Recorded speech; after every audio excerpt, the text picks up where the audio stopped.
the police, who, as these Montana cops show, frequently have to deal with humanity at its worst. What's the First Amendment? What's the First Amendment? Stand right where you're at, okay? What's the First Amendment? You don't even know!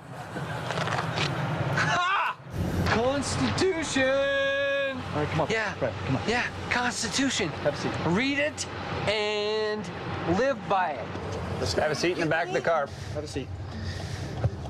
Ron Paul 2012. It is. That's perfect. It's not like he needed to say Ron Paul 2012. That was implicit in everything he said up to that point. But it's certainly nice to have it confirmed. Now, as you know, the police have been at the centre of a great deal of controversy lately. It's been impossible to escape, from the Black Lives Matter movement, to Colin Kaepernick's protest, to Mary J. Blige awkwardly singing a Springsteen song at Hillary Clinton. Is it a gun? Is it a knife? Is it a wallet? This is your life. You can get killed just for living in your American skin. Oh. Hillary, thank you. Oh, God! Oh, God! Hillary would have won my undying respect if she just looked Mary J. Blige straight in the face and said, I support your message, but that was awkward as f***, and I wish you hadn't done it. That would have been honest. Now, the trust between police and the communities they serve is clearly a cornerstone of civilised society. Unfortunately, that trust has been rocked following a series of controversial police shootings, from Alton Sterling to Philando Castile to Tamir Rice to so many others, I literally cannot mention them all. And cumulatively, these deaths, taken with countless smaller incidents of police misconduct, have led to a common refrain. Listen, I just want the police to be held accountable. We just want the system of policing to be held accountable. Those police need to be held accountable the same way that you're going to hold me accountable if I broke the law. Whenever they mess up, whenever they commit a crime, whenever something goes wrong, and I'm talking about serious stuff like murder and whatnot, these guys never get prosecuted. Now, those are valid frustrations, although, as a quick side note, Murder and Whatnot would be an amazing CSI spin-off. That's a watchable show right there. So, police accountability is what we're going to be talking about tonight. And before we go any further, I should say, as the police will tell you, they have a difficult, dangerous, challenging job. No reasonable person would disagree with that. But that's all the more reason for ensuring that it's done to the highest standard. A cake decorator has a challenging job, but the worst thing that happens if he f***s up is you end up wishing someone a happy anal-versary. And, yeah, while that's obviously not ideal, who knows? Maybe it's their anal-versary too.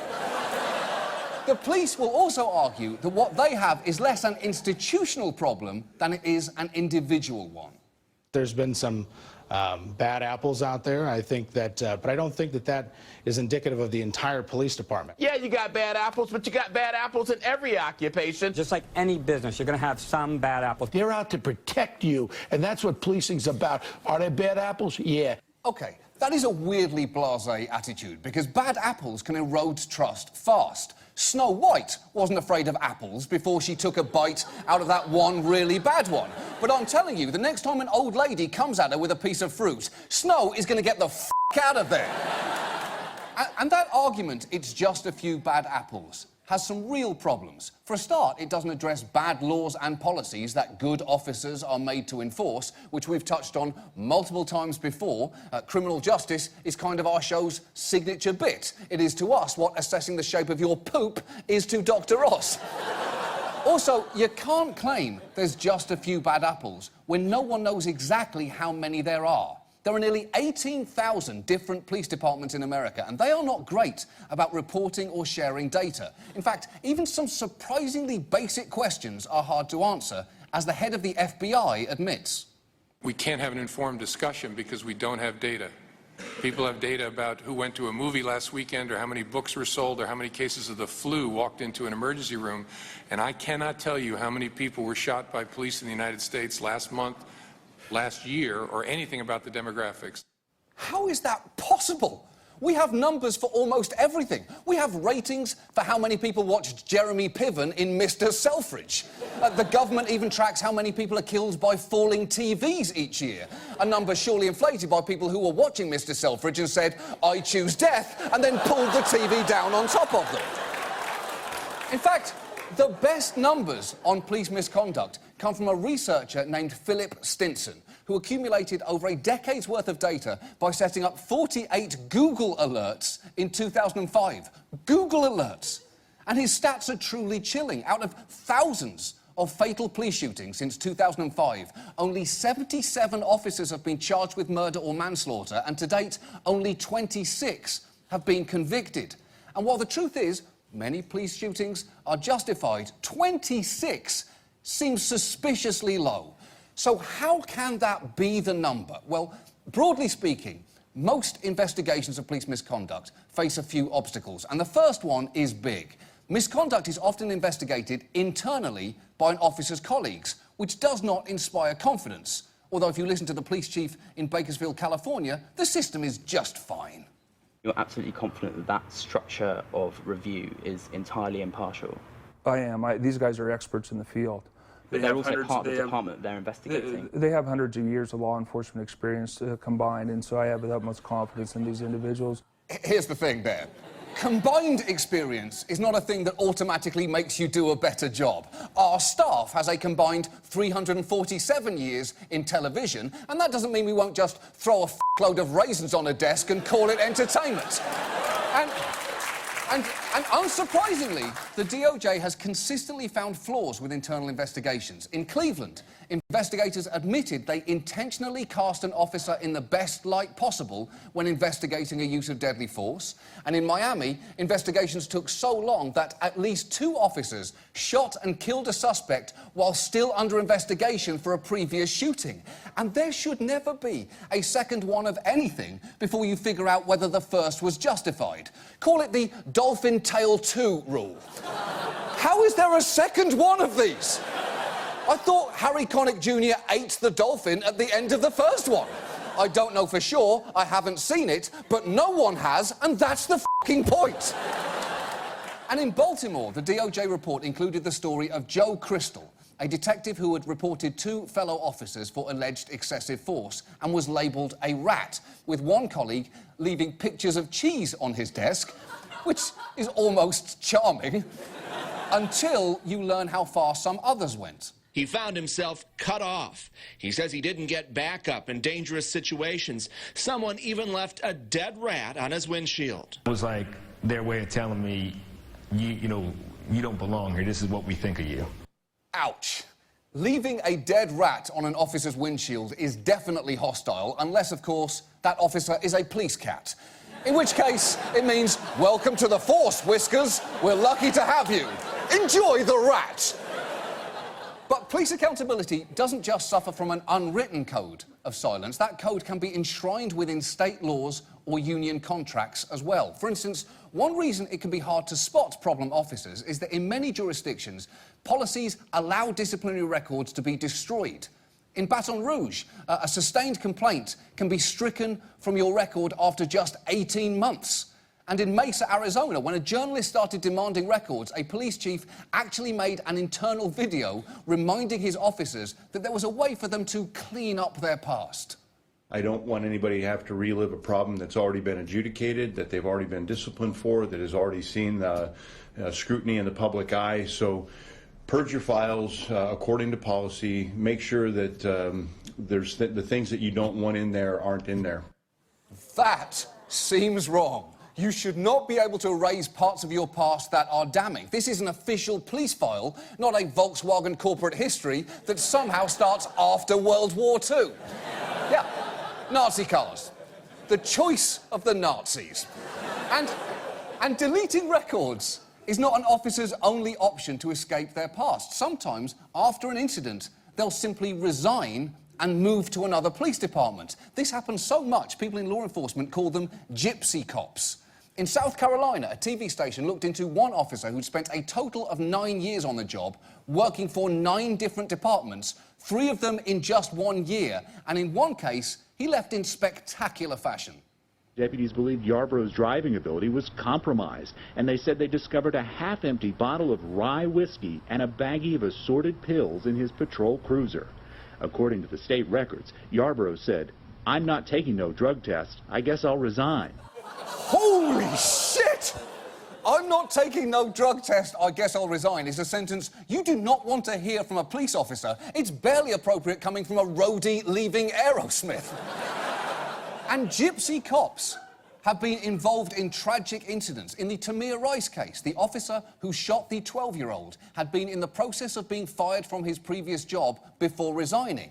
But the Cleveland police missed that red flag when hiring him because they didn't read his personnel file, which detailed an incident during weapons training where he had a dangerous loss of composure, leading his supervisor to conclude, "I do not believe time nor training will be able to change or correct these deficiencies." That is the kind of performance review that should keep you from getting hired at Staples, let alone a job where you're given a fucking gun. That cop, by the way, was never even charged. Like many such cases, his never made it past the grand jury, which seems inherently surprising until you realise local prosecutors and cops have to work together all the time, which can get very complicated. As a former prosecutor, I can tell you, you work with the police, you rely upon the police, you trust the police are in your office reviewing evidence, examining evidence, preparing for trial, and then have to turn around and prosecute them to prosecute you?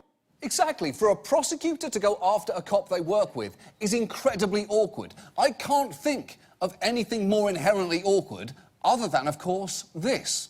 Oh. Hillary, thank you. Oh, God, it's not getting any better.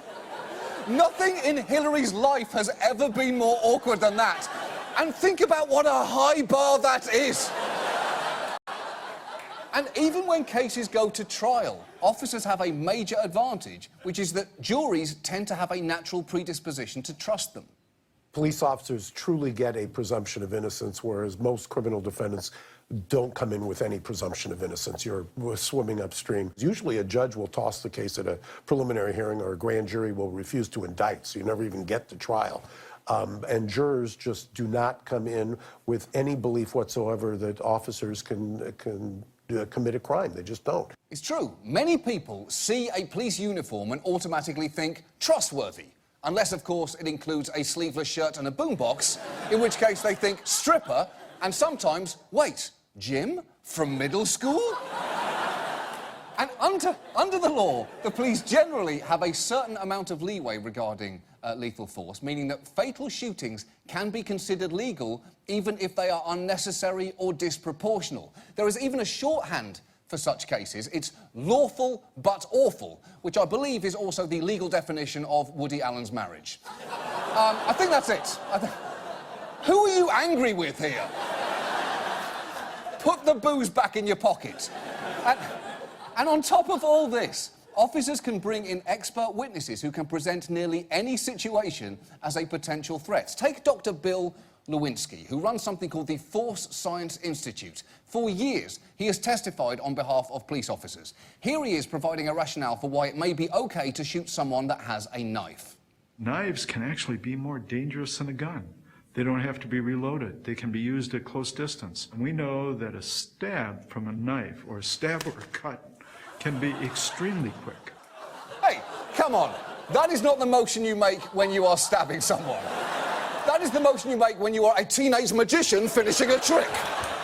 Is this your card? But there is no doubt a knife is a dangerous weapon. But what if someone doesn't have a knife? Dr. Lewinsky, could force still be necessary when someone is unarmed? First of all, it's significant to know that unarmed does not mean they're not dangerous. In fact, the fist may have been the very first weapon that human beings used against each other. In fact, I've measured strikes on human beings by other humans, and the strikes can occur at a speed of 4, 5, or 6 strikes in a second, and some of them really hard. What is he talking about? The only time a fist is a match for a weapon is during a game of rock, paper, scissors.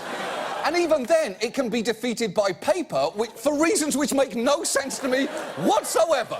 But that's not the point. Look, defendants are allowed to call expert witnesses, of course. What is weird is Lewinsky has appeared before grand juries, which is where prosecutors are supposed to present their best, unchallenged case for an officer's indictment. So why would they let Lewinsky in there? They're essentially shooting their own case in the foot, which is presumably justified because feet were the second weapon ever invented. And listen, we focused heavily on trials here, but in a perfect world, there would be enough accountability throughout policing that the blunt instrument of a trial would very rarely be necessary. So how can we fix all this?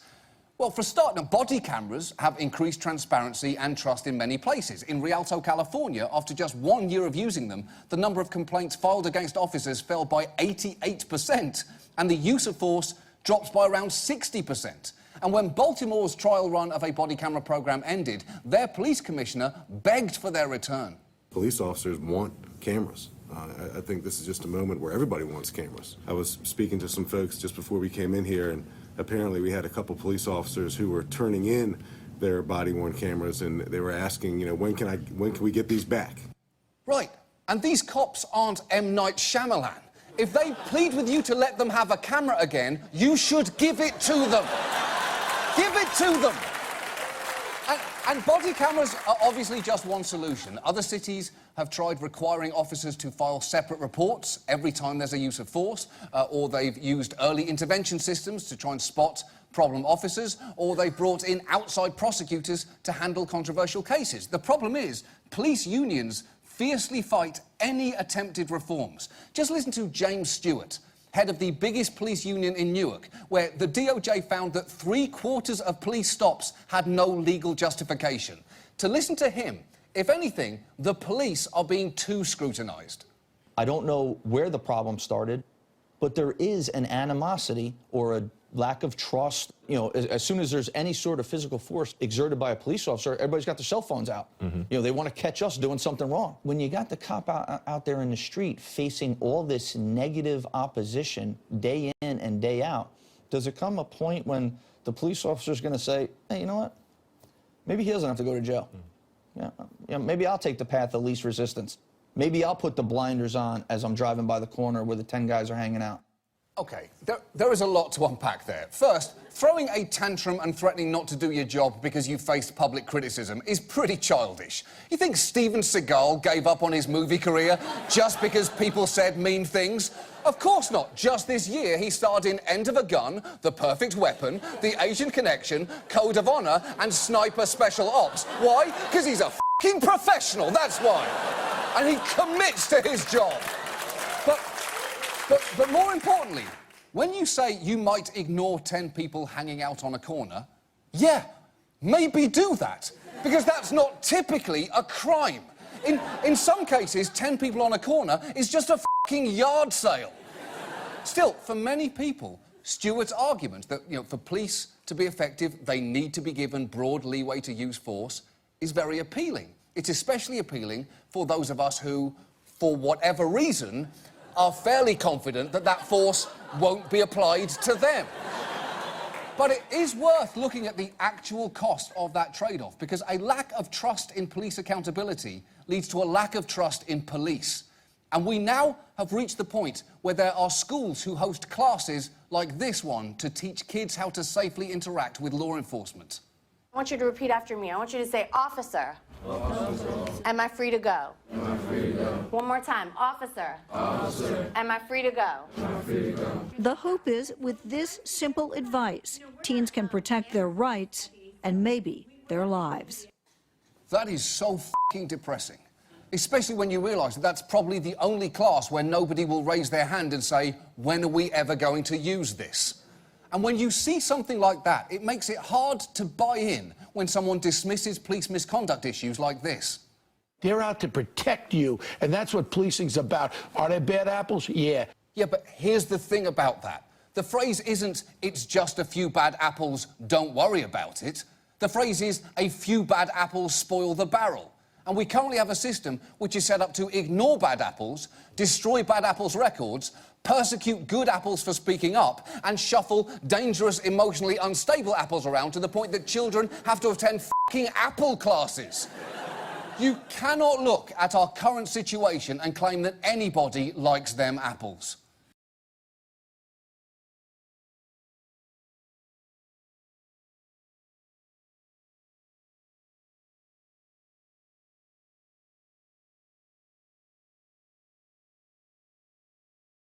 On Sunday's edition of Last Week Tonight, discussing police accountability, John Oliver eviscerates the oft-touted argument police brutality, violence, misconduct, and excessive force can be chalked up to a few bad apples, instead of the institution of policing itself.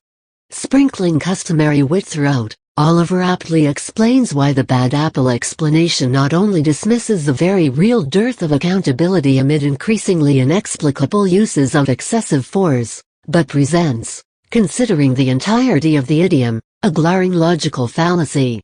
The trust between police and the communities they serve is clearly a cornerstone of civilized society. Unfortunately, that trust has been rocked following a series of controversial police shootings, from Alton Sterling to Philando Castile, to Tamir Rice to so many others I literally cannot mention them all. To emphasize plainly the subject of the segment, Oliver cuts to snippets of interviews in which people call for police to be held accountable for violent and egregious misconduct, most particularly, murder. Police tend to counter with, if not endlessly whine about, the dangers of their occupation, and how critics can't grasp that the immediacy of decision-making can be a life-or-death call, so officers should be granted leniency not given to the general public. Cops displaying a pattern of misconduct, thus, should be disciplined appropriately, but police frequently argue, as Oliver notes, that what they have is less an institutional problem than an individual one. A series of clips from pro-police advocates and current and former officers blaming these bad apples for the whole of the police brutality epidemic shows how often that narrative is hammered into the American psyche.